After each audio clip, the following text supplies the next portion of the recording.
Hervé Marziou, biérologue, de mon métier. Qu'est-ce qui vous a attiré vers le monde de la... Parce qu'on entend parler des œnologues, par exemple. C'est vrai que biérologue, c'est un métier qui est moins connu. Qu'est-ce qui vous a attiré Alors, la biologie est très récente. Elle a à peu près 25 ans. Donc, effectivement, il y a encore des tas de personnes qui n'ont pas entendu parler de la biérologie. J'ai été formé à la dégustation de la bière. Et on s'est rendu compte que j'avais un bon palais. Qu'est-ce qu'un bon palais ? C'est avoir de bonnes mémoires visuelle, olfactive, gustative, et puis avoir un vocabulaire riche pour pouvoir parler de ses sensations, je dirais même de ses émotions. Et voilà, donc j'étais dans ce cadre-là, ayant été amené dès l'enfance à découvrir énormément de choses. D'accord. Alors, je suis pas un enfant de la bière, puisqu'on ne buvait pas de la bière dans ma famille, ni paternelle, ni maternelle. Moi, j'ai commencé à boire de la bière quand j'étais étudiant, parce que c'était la boisson alcoolisée la moins chère, comme tout le monde. Et puis, je suis rentré dans une société brassicole, c'était l'Alsacienne de brasserie, qui a été rachetée par Heineken. Heineken m'a conservé parmi ses salariés. Et puis, en 90, il y a eu un grand plan de possibilité de se former à la dégustation en gardant son job, mais en étant des panélistes internes. Et là, on se rend compte effectivement que j'ai un bon palais. Donc, petit à petit, je vais me développer dans la dégustation. Je vais faire beaucoup de formations en interne de la filiale. Et puis, à un moment donné, on a le directeur de la communication qui dit « Mais Marziou, on pourrait le développer pour parler au grand public ». Et donc, je suis reparti sur les bancs de l'université pour faire un diplôme de 3e cycle sur le goût. Et quand je suis revenu, voilà, le groupe Heineken a été honnête. Ils m'avaient envoyé là, à leurs frais d'ailleurs, et ils m'ont nommé expert biérologue. Magnifique. Donc ça date de 2000, ça fait 24 ans. Vous êtes presque un des premiers biérologues en France, en fait.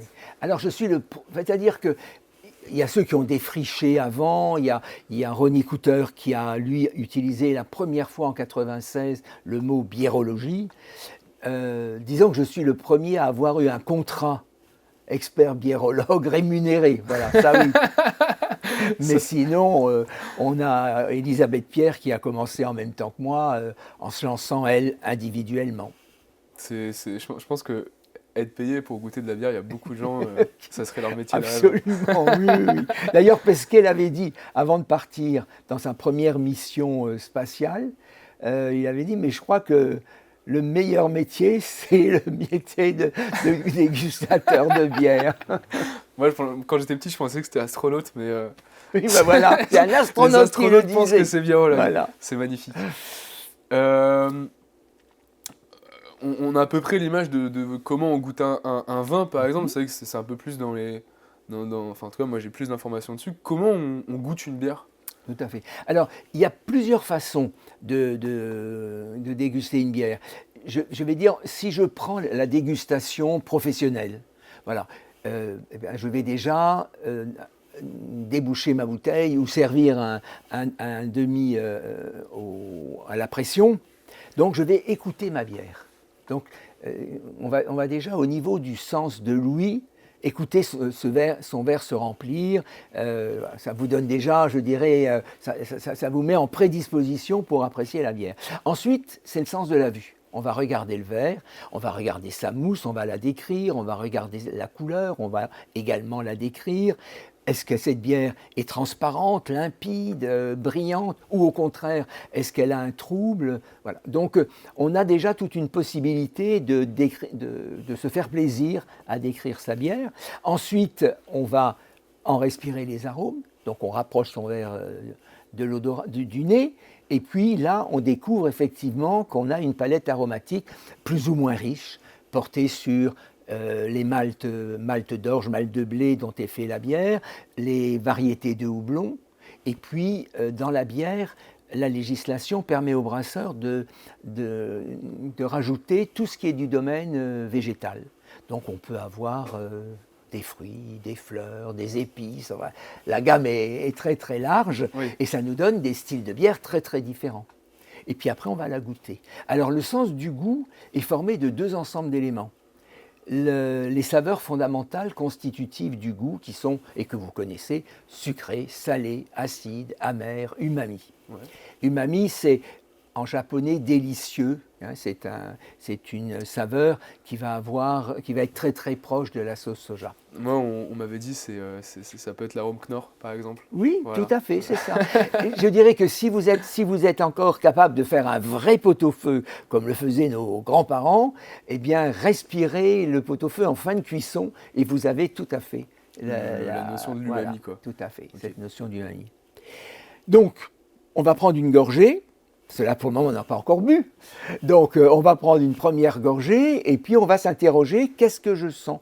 Est-ce que en bouche, j'ai du sucré? Est-ce que j'ai de l'acidité? Est-ce que j'ai de l'amertume? Ou même du salé?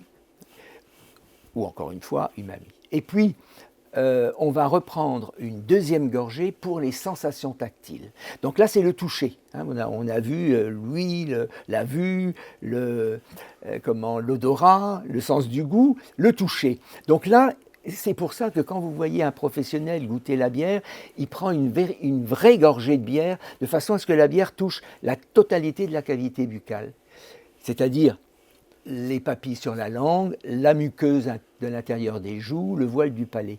Et à ce moment-là, vous allez vous dire « Ah, il y a une belle pétillance » ou il y a une pétillance fine, ou il y a une pétillance perlée, ou il y a peu de pétillance. Voilà. Donc vous avez cette, je dirais, cette attaque en bouche liée à une pétillance qui peut être très très différente d'une bière à l'autre. Et puis ensuite, vous avez la texture. Donc cette bière en bouche, certaines fois, on va dire « Ah ben, cette bière est plutôt aqueuse, ça fera une bonne désaltération. » Puis au contraire, on est content quand on a une belle fluidité. Et puis parfois, vous avez comme un moelleux qui vous habite la bouche, presque comme si la mousse se reformait. Et puis vous avez des bières alors très sucrées, qui peuvent être à la limite saturantes. Hein. Donc vous voyez, on peut aller, voilà, on a une échelle très très large. Ensuite, on a des réactions qui sont liées à l'astringence. Hein, c'est les tanins qui vont venir bloquer les glandes salivaires. Donc la muqueuse va resserrer ses papilles pour extraire ce qui la gêne. À côté de l'astringence, vous avez la sécheresse en bouche. Hein. Je dirais qu'un brasseur qui sait mettre une petite touche de sécheresse dans sa bière, c'est que son consommateur va en revoir. Hein. Donc c'est intéressant. C'est pas mal. Voilà. Et puis, on fait une petite pause que moi j'appelle finale, qui nous permet d'analyser ce qu'on sent en fin de dégustation. On a les arômes qui se sont mélangés aux saveurs, ça s'appelle les flaveurs. On a les arômes de rétro-olfaction. Donc, on fait une petite pause pour faire le point, et puis ensuite on s'interroge sur la persistance de cette bière en bouche. Donc, d'une façon générale, une bière sucrée, c'est plutôt une petite persistance. Une bière avec de l'acidité, c'est plutôt une persistance moyenne. Et une bière amère, c'est une persistance longue, voire une vraie IPA bien houblonnée, très longue. Est-ce que, par exemple, pour la persistance, vous utilisez le même vocabulaire que dans le vin, par exemple la Caudalie, en unité de mesure? Non. Alors, on a effectivement des personnes qui sont tentées par employer le mot Caudalie, et je dis non, surtout pas. La Caudalie, c'est calculer la persistance du vin en tapant son palais avec sa langue.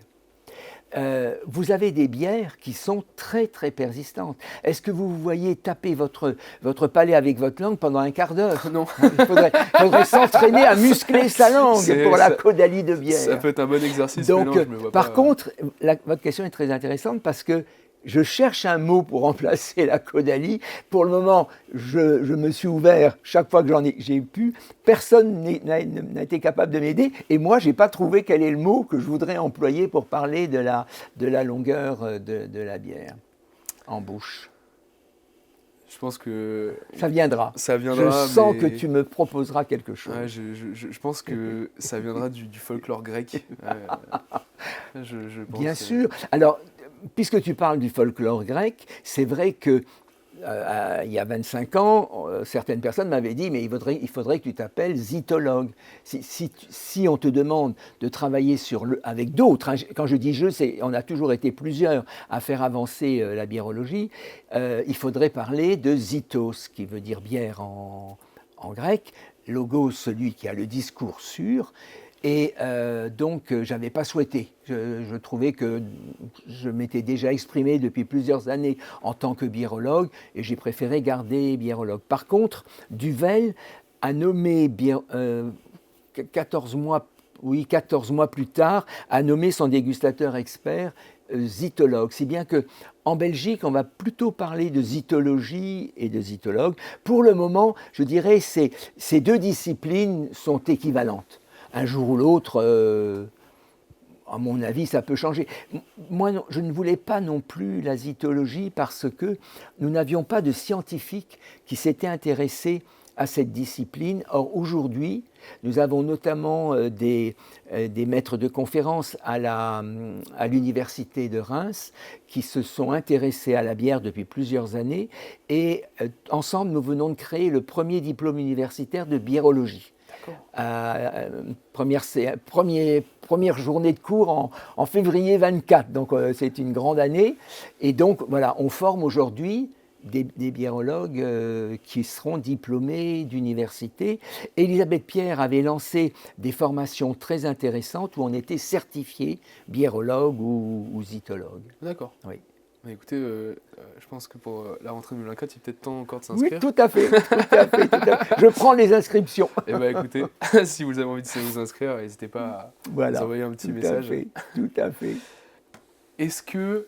Alors, la bière, je pense que c'est un... Arrêtez si je me trompe, mais je pense que c'est un des breuvages alcoolisés les plus vieux du monde. Est-ce qu'il y a des bienfaits à la bière? Oui, bien sûr. Alors, il y a effectivement des méfaits pour la personne qui en boivent trop, pour les personnes qui boivent des bières trop fortes. Mais alors, on va prendre deux choses. On va prendre l'histoire. Effectivement, là, moi, dans mes cours de biérologie, je parle de 12 000 ans avant Jésus-Christ, puisqu'on a trouvé, des résidus dans des jarres qui sont être des résidus de boissons, de céréales fermentées. Donc on ne parle pas encore de bière, et puis nos aïeux, il y a 12 000 ans avant Jésus-Christ, n'écrivaient pas. Donc on n'a aucune notion de comment ils appelaient ce breuvage. Il faut attendre 5 000 ans avant Jésus-Christ pour que les Sumériens donnent un nom, et c'est Sikaru. D'accord. Et donc, la bière va nous apporter des vitamines, et notamment des vitamines B. Alors aujourd'hui, on n'a plus la notion parce qu'on a une alimentation qui est beaucoup plus variée, mais par exemple, les marins, au temps de... On a un petit libelle de Louis XIV parlant des marins qui sont atteints de peulagre, c'est une maladie de la peau, parce qu'il manquait de vitamine B une fois qu'ils étaient partis sur leur navire. Alors que je dirais, les marins scandinaves qui buvaient de la bière sur leur bateau n'en souffraient pas. Donc vous avez des vitamines B. Alors on a d'autres vitamines, mais je dirais que faites attention, il faut à ce moment-là se renseigner sur l'analyse de chaque bière pour être sûr d'avoir des vitamines A, des vitamines E, etc. Donc on a de la vitamine. La deuxième chose qui est très importante dans la bière, c'est qu'on a des sels minéraux. En fonction, alors les sels minéraux, c'est surtout en fonction de l'eau avec laquelle on va faire la bière, mais ces sels minéraux participent aux besoins journaliers que nous avons. Alors, phosphore, potassium, oui, je cherche mes mots, je suis désolé, et donc c'est important. La troisième chose, c'est que la bière est diurétique. Elle a des principes phénoliques qui font qu'elle est diurétique. Alors, ce n'est pas toujours amusant, il faut effectivement aller aux toilettes. Mais en même temps, ça va vous débarrasser, je dirais, le corps de vos toxines. Vous avez fait du sport, vous avez n'importe... Bon, la bière va entraîner de vos articulations, de vos muscles, les toxines. Ça m'amène à vous dire que quand vous avez bu deux, trois verres de bière, n'hésitez pas à boire un verre d'eau, parce qu'on croit que l'eau nous a hydratés et que la bière nous a hydratés. Effectivement, la bière nous a hydratés, mais cette hydratation va partir très vite. Donc, ne vous croyez pas hydraté, buvez un verre d'eau et puis voilà, vous pouvez reprendre un demi de bière. Et puis on n'a pas de métaux lourds. Dans la bière, on n'a pas de métaux lourds. Donc on a déjà, je dirais, un produit qui correspond disons, à ce que l'on souhaite aujourd'hui. Super. Oui. Vraiment super. C'est quoi vos bières préférées? Pas forcément brasseur, mais en tout cas type de bière. Alors, c'est une question rituelle que l'on pose aux biérologues. Donc, et je déçois énormément parce que bien entendu, j'ai des bières préférées, mais je suis devant un tel travail d'analyse des bières. Les brasseurs sont tellement créatifs qu'il m'arrive très rarement de pouvoir dire je vais m'installer et je vais ouvrir ma bouteille de bière préférée ou aller dans un bar en disant c'est vous à la pression qui avez ma bière préférée. Je vais dire que ça va être en fonction des moments de la journée et des moments de l'année. Si par exemple on a l'occasion dimanche d'aller manger un brunch, eh bien je vais prendre une bière du style Berliner Weisse, donc cette bière de blé qui a de très très beaux arômes d'agrumes et je vais apprécier avec cette bière mon saumon fumé, mes œufs brouillés, mon cheesecake. Voilà, tout à fait. Toutes sortes tout à fait. Ensuite, c'est l'apéritif. Donc, à l'apéritif, je vais choisir une bière qui ne va pas me nourrir. À l'apéritif, il faut prendre une bière dont l'amertume va vous ouvrir le palais, mais sans vous donner l'impression d'avoir déjà mangé. Il ne faut pas prendre un stout, oui. Sauf si vous aimez. La personne qui aime un stout, elle peut prendre un stout tout au long de la journée s'il veut. Mais disons, la bière d'apéritif est une bière qui doit vous donner envie de passer à table, vous rafraîchir, etc. Donc là, je vais prendre une Pils. Et pour moi, je dirais que nous avons en Alsace, par exemple, des Pils extraordinaires comme Météor et Perle. Tout à fait. Voilà. Par contre, si vous me dites on réalise ton rêve, voilà, vous m'emmenez à Prague et puis je bois une stéropramène. Mais écoutez, voilà. on va voir ce qui est possible. Voilà. Alors ensuite, vous avez à table, choisissez une bière en fonction du plat du jour. Les 2 premières gorgées, vous les prenez en apéritif. Et puis après, vous avez une bière qui réalise un bel accord entre votre plat du jour et votre bière. Vous prenez 25 centilitres, ayant mangé, vous ne perdez rien de vos réflexes. Alors, par exemple, en fin d'après-midi, moi, je suis très attiré par les bières ambrées. Je trouve que, j'appelle ça une bière reconstituante, parce que c'est souvent une bière qui va avoir un certain pourcentage de sucre. On l'a sous forme de caramel, on l'a sous forme de malt toasté. Voilà, je trouve ça très très agréable. C'est un peu ce que les Anglais appellent beer after work. On a fini de travailler, on va ensemble boire une bière, voilà, on va reprendre des forces pour faire une deuxième journée de sa soirée.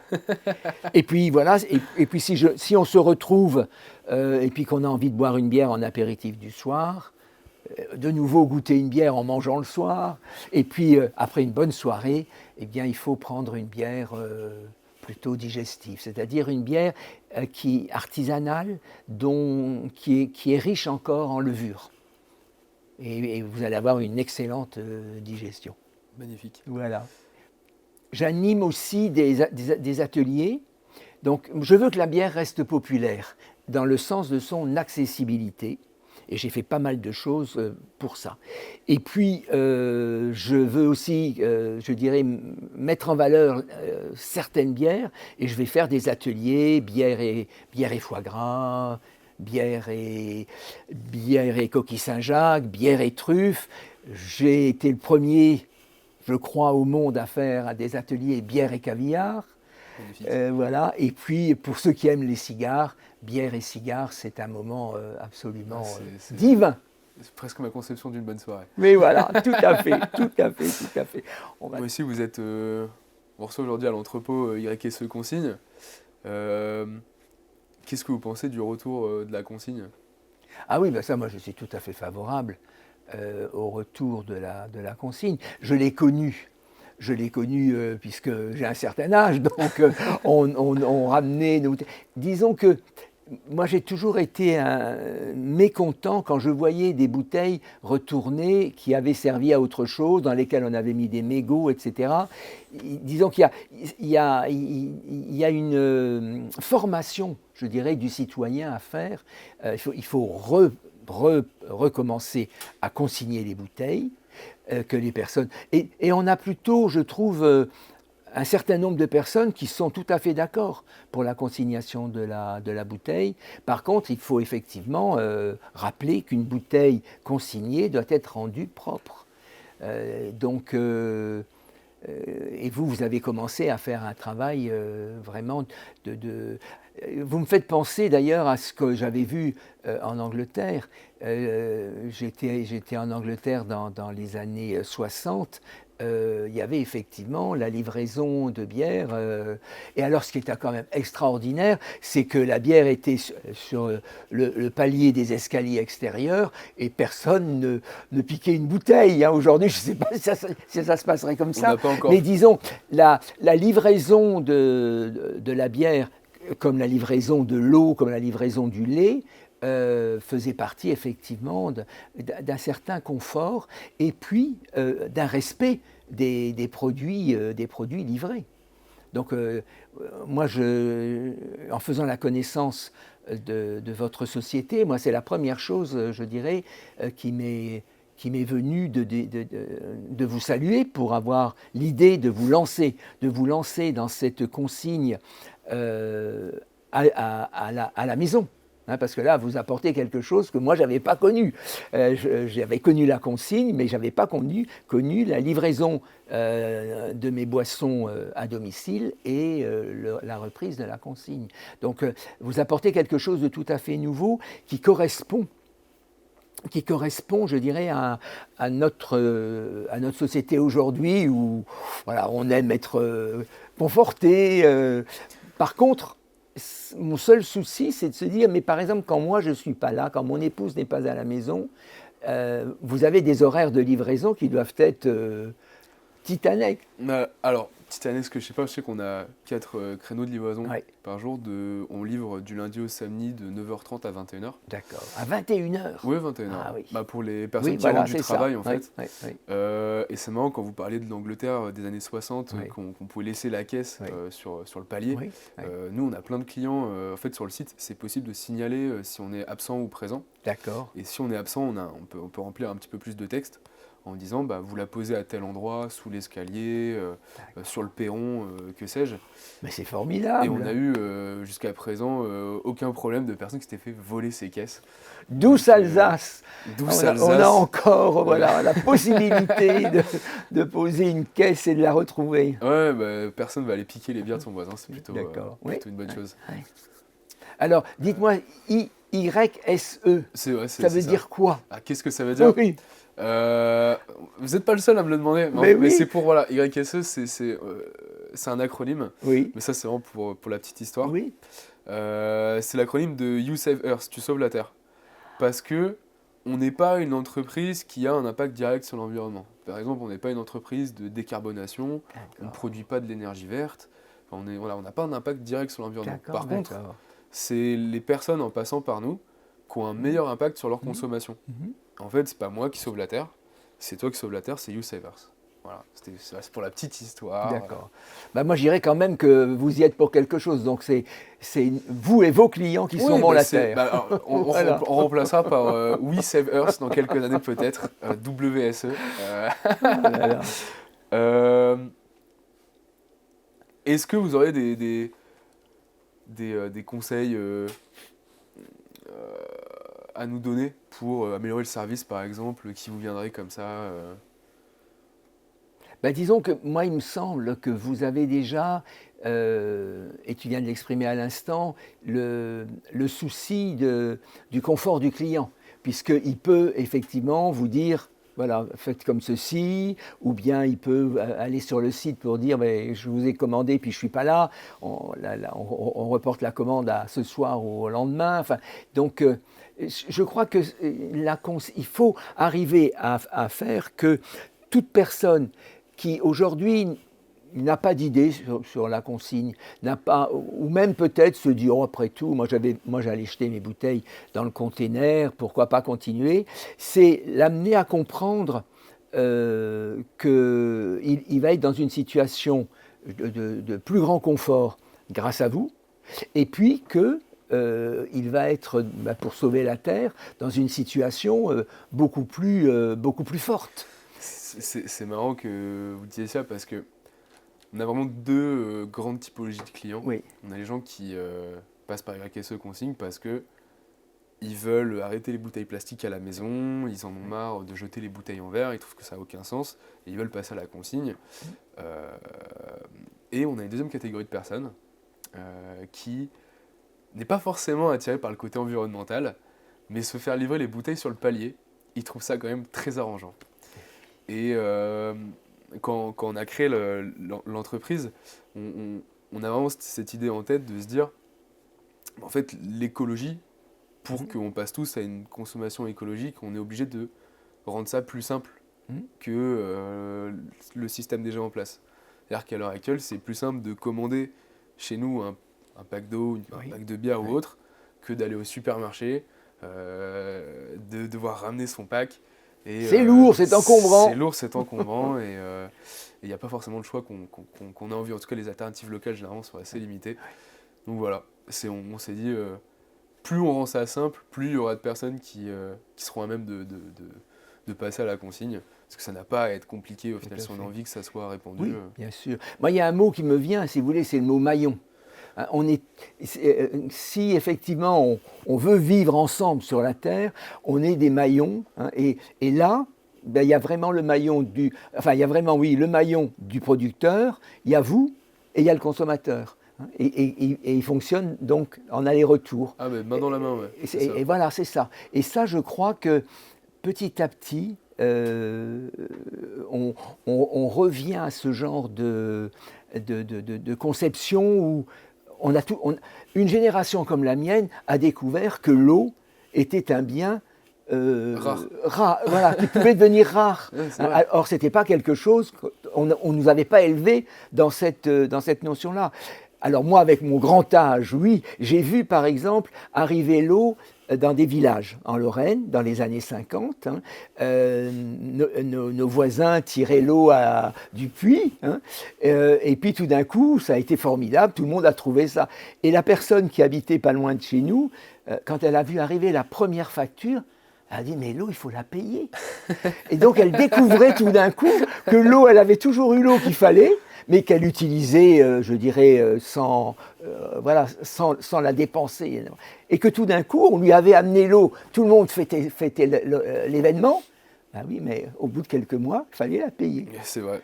Et ça, on a oublié, effectivement, et je crois qu'aujourd'hui, il y a une vraie reconscience de se dire, attention, l'eau, il ne faut pas la gaspiller.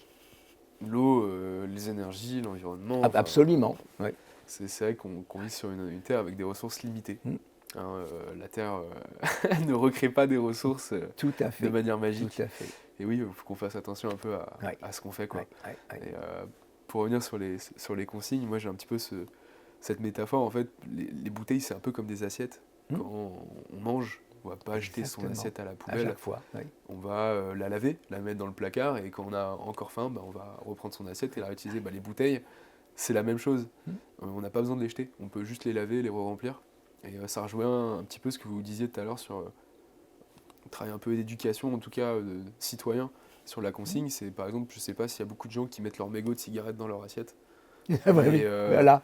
C'est si symptomatique. Assiette, mais vous savez, il faudrait faire une belle BD sur ce thème-là, hein, où la bouteille parle à l'assiette sur votre table, hein, et se reconnaissent mutuellement comme étant là pour... pour que nous profitions du bien manger et du bien boire, mais en même temps avec des personnalités qui fait qu'on les respecte l'une comme l'autre. Plus La d'égalité pour les bouteille, contenants. la bouteille et le verre. On va faire une BD. Oui, mais je pense que ça peut être très amusant de voir une bouteille consignée et une assiette échangée. Ouais, non, mais Ouais. ça ne nous viendrait même pas à l'idée d'appeler ça une assiette consignée, Oui, en fait. oui, c'est ça, tout à fait. Tout à fait. Par contre, on parle d'assiettes jetables. Ouais. Voilà. Hélas. Oui. Hélas. Mais bon, mais on a quand même avancé hein, On a un peu. sur le matériel de camping plastique qu'on avait à foison et qu'on jetait, et que certaines personnes jetaient même dans la nature. Aujourd'hui, on a quand même réussi à remettre des choses. On a encore un chemin à faire. Ah, c'est sûr. Mais Ouais. bon, autrement, on prend des assiettes Oui. en céramique, en jolie céramique, et on met par exemple des serviettes entre pour les Exactement. transporter. Et Exactement. on peut les réutiliser Mais pendant bien 50 sûr, ans. mais bien sûr, tout à fait. Je sais que vous avez parlé de vos ateliers, par exemple, tout à l'heure. Est-ce Oui. que où est-ce qu'on peut s'inscrire, par exemple, pour aller à un atelier? Comment on sait qu'il y en a un Alors j'ai parlé des ateliers, mais depuis le Covid, Oui, ça n'a pas repris pour le c'est moment. pas vrai. Ouais. Donc ça, je suis alors le Covid dans ma vie de biérologue a beaucoup changé parce que je me suis retrouvé à avoir des propositions de cours beaucoup plus importants, donc moins de temps. Et puis, je vivais entre Strasbourg et Paris, et je vis de plus en plus Strasbourg et autres villes françaises qu'à Paris. Donc, il faudrait, que je le relance plutôt pour mes successeurs. Mais c'est ce que je veux faire, oui. Ok. Donc, pour le moment, à part dire on l'organise. J'ai par exemple des anciens d'une école de commerce de Lyon qui m'ont dit écoutez, on voudrait passer une soirée avec vous. On a choisi la brasserie, on a fait une visite de brasserie et ensuite on a fait un repas entièrement mets et bière. Ça m'a permis effectivement d'alimenter comme une petite conférence sympathique. On aurait pu ce jour-là se dire on finira avec un cigare ou bien on fait carrément un très beau plat. Voilà, oui. Ok. Mais ça, c'est en devenir. C'est en redevenir. Et je me dis que ça, il faudrait que je le réalise avec ceux qui sont en train de me succéder. Si un jour Bien sûr. l'occasion se présente Bien et sûr. que ça vous tente, nous on serait Et on partants. montrera des consignes, par exemple, de peau de foie gras. Mais ça se fait un petit peu. Alors foie gras, je sais pas, mais on a eu du miel. Il y a beaucoup de choses qui se font en bocaux. Mais vous savez, en Alsace, avec la faïence qui a été dessinée par Lux, vous avez des pots de foie gras qu'on lave et qu'on réutilise. Donc, et je travaille avec des archéologues. C'était un archéologue qui était sur la période moderne. Il était quand même archéologue. Et donc, pourquoi pas modernologue? Voilà, modernologue. Et donc, il était sur comment ça s'appelle? Les Allemands avaient construit ça. C'est entièrement en béton. Excusez-moi le mot m'échappe. Un blockhouse? Voilà. Un blockhaus. Donc, il était sur l'étude d'un blockhaus et tout d'un coup, ils sont tombés sur la fosse où ils jetaient différentes choses. Et dans cette fosse, on a trouvé en faïence un pot de foie gras qui venait de Moscou. C'est pas. Oui. Donc, comme quoi, on avait effectivement des contenants qui étaient des contenants réutilisables. Bien sûr. Oui. Non, c'est le jetable. De toute façon, c'est après la Seconde Guerre mondiale vraiment que ça a explosé. Ouais. Tiens, pour la petite info, Oui. peut-être pour une fois, c'est moi qui vais pouvoir vous Mais apprendre tant quelque mieux. chose. Mais tu m'as déjà appris beaucoup de choses. Oh non, ça va plus dans l'autre sens. La consigne s'est perdue avec l'avènement de la bouteille plastique. Est-ce que vous savez quelle est la première société en France à avoir mis un brevet sur la bouteille plastique? Ah non, ça je sais pas. Aucune idée. Comme ça, je vais penser que ça a été une bouteille d'eau. Je dirais Evian. Même pas. Pas du tout. C'est pas une boisson. Ça se boit pas. C'est utilisé pour la cuisine. L'huile. Ouais. C'est Le Sieur. Ah, C'était Le Sieur année précise. C'est vrai que les Sieur étaient en bouteille de verre. dans les années, enfin à la fin des années 50, 60, on avait des bouteilles de verre avec les sieurs. Et c'est eux qui ont été les premiers à mettre un brevet sur la bouteille plastique en France. On les remercie pour ce formidable travail. Merci le sieur. Pourquoi pas, il pourrait repasser à la consigne, on ne sait pas. Ça pourrait être drôle qu'il refasse le chemin inverse. Oui, tout à fait. Pour être pionnier dans les deux sens. Ouais. Mais c'est vrai qu'aujourd'hui, vous êtes dans une cuisine de quelqu'un qui réfléchit un peu à ce qu'il achète, à ce qu'il mange, etc. Vous avez de l'huile en bouteille de verre. Hein. Oui, mais qui n'est pas consignée, malheureusement. Ouais, ouais, ouais. Est-ce que vous voulez déguster une bière avec nous aujourd'hui avec plaisir, ouais, oui, tout à fait. Ouais. On a prévu quoi On fait quoi? On fait une dégustation à l'aveugle ou pas? Oh, si vous voulez. Ouais. Oui, si vous voulez. Allez. On a le droit d'être un peu piégeux. Vous serez piégeux. De toute façon, vous serez piégeux. Ça, c'est sûr.